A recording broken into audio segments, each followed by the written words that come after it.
This is page 326, number 14, and we're asked to graph the 6 equations and then explain the pattern.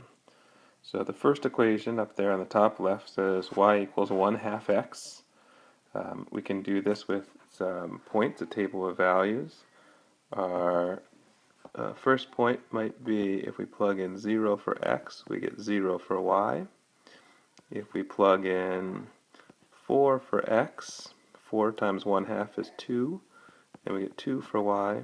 And if we plug in -4 for x, 1/2 times -4 is -2.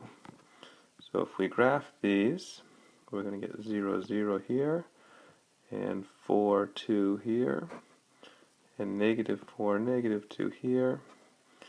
And you could graph more points if you want, but the graph of this is a line through those points.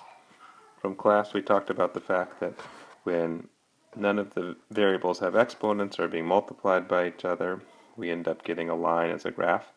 We can also recognize this equation as direct variation. It looks like y equals cx. So we know it's this graph that goes through the origin in a straight line. For the second one, y equals 1/3 x. Now we can think about some points. 0, 0, 3, 1, -3, -1, and we can connect those and graph like that. For the next one, y equals 1/4 x, we have 4, 1, we have 0, 0, -4, -1, we get a graph that looks like that.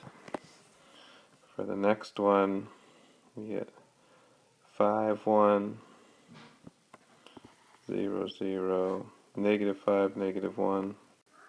For the next graph, I've changed the scale on the x-axis because if we plug in 15, we get an x value of 1. So I wanted to have 15 on my x-axis, so here's the point. 15, 1. 5 up here on the y-axis still. 0, 0, and -15, 1. So we get a graph that looks like that. And then for y equals 1/1000x, when we plug in 1000 for x, we get a y value of 1.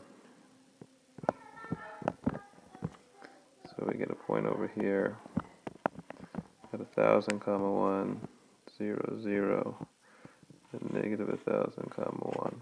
You get a graph that looks like that. So these last two graphs look similar to the y equals 1/5 x, but I've changed the scale on the x-axis, so they're actually stretched out in the horizontal direction much further. So part G asks us what is the pattern for these graphs, and the pattern is the lower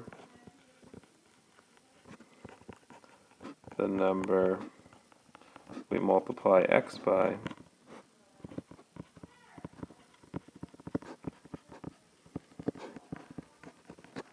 the more we stretch out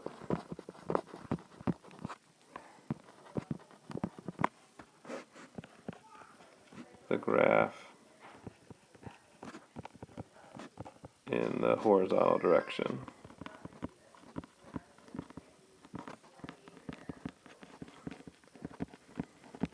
So all of these are direct variation graphs, but when we make that number that we're multiplying x by smaller and smaller, closer to 0, we end up making the graph flatter and flatter.